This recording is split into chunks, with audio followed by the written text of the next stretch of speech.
Bonjour, aujourd'hui on va parler de la motivation réparatrice. Vous savez qu'il existe trois types de motivation. La motivation naturelle, elle s'illustre à travers la pulsion épistémophilique que je vous invite à aller retrouver si vous n'avez pas encore vu. Il y a une autre motivation, c'est la motivation élective qui procède du principe de plaisir partagé. Et en fait, il y a la motivation réparatrice qu'on va illustrer à travers un cas célèbre, celui de Marlon Brando, un acteur américain, qui était considéré comme un des meilleurs acteurs du XXe siècle. Il a été 2 fois oscarisé. En quoi l'histoire de Marlon Brando va illustrer notre motivation réparatrice? Il faut savoir qu'il est né dans une famille où les 2 parents étaient alcooliques. Les 2 parents étaient alcooliques. Sa mère était actrice, qui avait une certaine renommée d'ailleurs, mais qui a renoncé à sa carrière d'actrice pour suivre son père qui était représentant de commerce, alcoolique, enfin, qui n'était jamais à la maison, qui avait un regard très malveillant sur son enfant, qui lui reprochait beaucoup de choses: tu es fainéant, tu n'es bon à rien, tu n'arriveras à rien. Et il était donc violent, à telle enseigne qu'à 14 ans, Marlon Brando l'a menacé de le tuer s'il continuait à battre sa mère.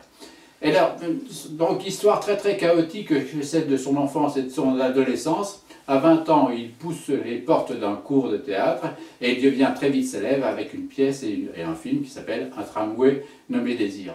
Mais on voit bien que son histoire, donc réussite professionnelle, c'est réussir dans la vie, hein, réussite professionnelle exemplaire, parce que réparation, double réparation. Réparation intrinsèque liée au fait que son père ne le reconnaissait pas, regard de l'autre effectivement absent, qu'il cherche à retrouver à travers le regard d'un public. Ça, c'est la motivation réparatrice intrinsèque.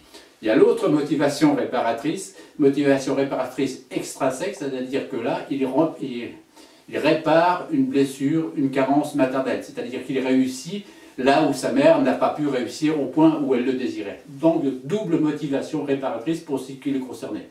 Réussite professionnelle exemplaire, mais voilà, toujours pareil, l'investissement majeur qu'il met dans sa réussite professionnelle, elle se fait au détriment de sa vie affective et de sa vie relationnelle. Il a eu 12 enfants, certes, mais de 7 femmes différentes, et là, 2 de ses enfants ont eu un destin tragique, puisque l'un d'eux, Christian, est devenu criminel, et l'autre, Cheyenne, s'est suicidé à l'âge de 24 ans. Et lui-même, il disait qu'il était incapable d'aimer. À Truman Capote, autre écrivain célèbre des États-Unis, il a dit un jour: je suis incapable d'aimer, c'est mon plus grand tourment, je n'ai pas suffisamment confiance en quelqu'un pour me donner. Ben oui, il avait confiance à personne, puisqu'il ne pouvait pas avoir malheureusement confiance en ses parents, qui étaient tout à fait défaillants par rapport à cela. Vous voyez que les motivations réparatrices illustrent toujours ce problème.